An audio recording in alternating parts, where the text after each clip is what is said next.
Hello বন্ধুরা, মৈনাক চলে এলাম নতুন একটা ভিডিওতে।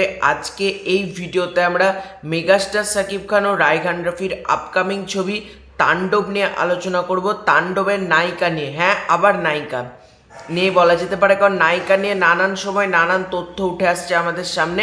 তো গতকালকে আমি একটা ভিডিও দেখলাম সিনে ব্রসের রাজ তার চ্যানেল থেকে। তো রাজদার কাছে কিন্তু বেশ আপডেট থাকে, ঠিক আছে, মানে সিনে ব্রসের রাজদার কাছে মানে প্রায় অফিসিয়াল আপডেটই থাকে, তোমরা ধরতে পারো। তো রাজদা গতকালকে একটা ভিডিও বানিয়েছে, সেই ভিডিওটার মধ্যে আমরা দেখতে পাচ্ছি রাজদা বলছে যে তাণ্ডব সিনেমায় কিন্তু নায়িকা হিসেবে আমরা সাবিলা নূরকেই পেতে চলেছি। নিদ্রা দে নেহা সম্ভবত, মানে যেহেতু মিডিয়ার সামনে সে ডিসক্লোজ করে দিয়েছিলেন, সেই জন্য খবরটা উঠেছিল যে নিদ্রা দে নেহাকে বাদ দিয়ে দেওয়া হয়েছে, এটা একদম ঠিক কথা।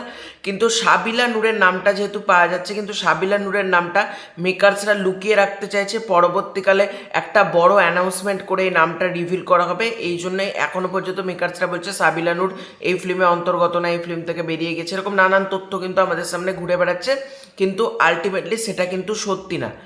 একদিক দিয়ে কিন্তু এটা ভাবলে কিন্তু একদিক দিয়ে ঠিকও হতে পারে, কারণ আমরা মিমি চক্রবর্তী যে তুফানে আছে, সেটা কিন্তু মিমি চক্রবর্তী নাম অনেক দিন থেকে আমরা শুনতে পাচ্ছিলাম, মিমি চক্রবর্তীর নাম সামনে আসছিল, শাকিব খান আর মিমি এক সিনেমায় আমরা দেখতে পাবো। কিন্তু রায়হান রফিকে যখন জিজ্ঞাসা করা হচ্ছে মিমি চক্রবর্তী কি খবরের চাল, তখন বলা হচ্ছে না, এই ফিল্মে মিমি কোনোভাবেই যুক্ত না, বা না মাঝে শোনা যাচ্ছিল পরে বেরিয়ে গেছে। এরকম নানান তথ্য কিন্তু তুফানের সময় আমাদের সামনে এসেছিল।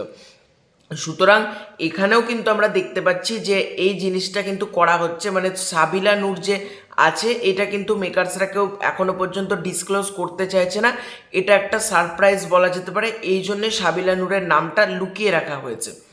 এবার দেখো, সিনেব্রসের রাজদা যেটা বললেন যে সাবিলা নূর আর শাকিব খান, এটাকে ঠিক খুব একটা বেশি মানাবে না। আমার মতেও কিন্তু সেটাই বলে, কারণ সাবিলা নূর আর শাকিব খান দুজনের কেমিস্ট্রিটা খুব একটা যে জমবে এটা আমি বলতে পারছি না। মানে হয়তো মুভিটা দেখলে আমার কথাটা চেঞ্জ হতে পারে, কিন্তু যেহেতু মুভিটা আমি দেখিনি কীরকম লাগবে, কিন্তু আমি বুঝতে পারছি না দুটো কেমিস্ট্রি কী করে জমবে। মানে নায়িকা হিসেবে তো আমরা অনেক বড় বড় নাম সামনে এসেছিলো, হঠাৎ করে সাবিলা নূরের নামটা কোথা থেকে আবার এলো আমি ঠিক বুঝতে পারছি না। তাণ্ডব সিনেমা নিয়ে মেকার্সরা কী প্ল্যানিং করছে, আমার মতে কুরবানি ঈদের কিন্তু আর বেশি দিন বাকি নেই, এবার অন্তত নায়িকার নামটা সামনে আনা দরকার। মানে অতিরিক্ত কিন্তু এবার লেট হয়ে যাচ্ছে আমার মতে, একটু হলেও এই নামগুলো কিন্তু সামনে আসা দরকার, যে তাণ্ডব সিনেমার কাস্টিংয়ে কে কে আছে এই নামগুলো আমাদের সামনে আসা দরকার। ঠিক আছে, টিজার ট্রেলার পরে দেবেন, কিন্তু নামগুলো কিন্তু আমাদের সামনে আনা দরকার। এটা মানে খুবই ইম্পর্টেন্ট একটা জিনিস বলা যেতে পারে। দেখা যাক সাবিলা নুরি কি তাহলে ফাইনালি তাণ্ডবের নায়িকা হলো, কারণ সিনেব্রস যেটা বলছে সেটার কথা যদি আমরা ভেবে দেখি, তাহলে কিন্তু 100% এটা মানে আমরা ধরে রাখতে পারি যে তাণ্ডব সিনেমার নায়িকা কিন্তু সাবিলা নুরি থাকছে, এটা নিয়ে কোনো ডাউট নেই। আর দেখা যাক আলটিমেটলি কী হয়, সেটা আমাদের অফিসিয়াল অ্যানাউন্সমেন্টের জন্য এখনও পর্যন্ত অপেক্ষা করতে হবে। তো এটাই ছিল আজকের ভিডিও। ভালো লেগে থাকলে লাইক করো, শেয়ার করো, সাবস্ক্রাইব করো। Bye bye.